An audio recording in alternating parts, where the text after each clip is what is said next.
P13.2, light, infrared, microwaves and radio waves.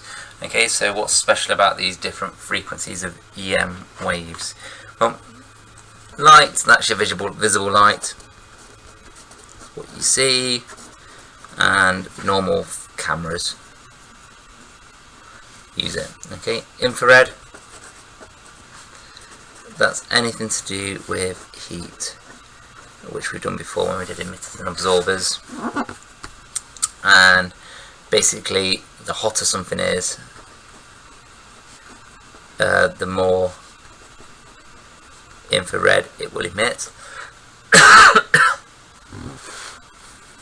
Infrared can also be used in communications.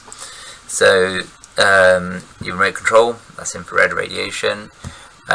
Your fibre optics tend to use infrared light because it's less absorbed by the glass than visible light is. But mostly it's things to do with heat, so anything that's hot. And you can see them using an infrared camera. Okay, next up you've got microwaves. Microwaves are quite interesting because, especially in your microwave oven, because what they do is something known as the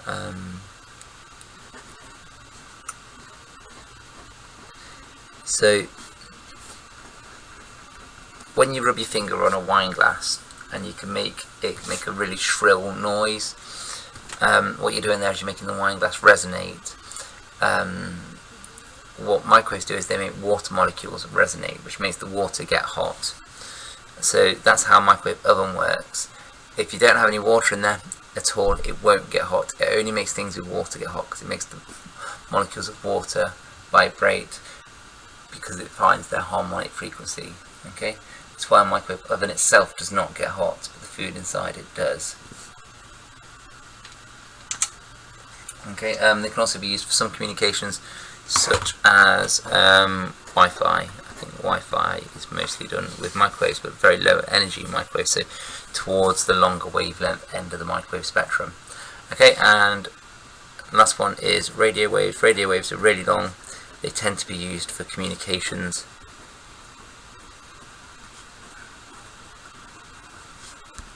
And I'll do a whole lesson on communications next.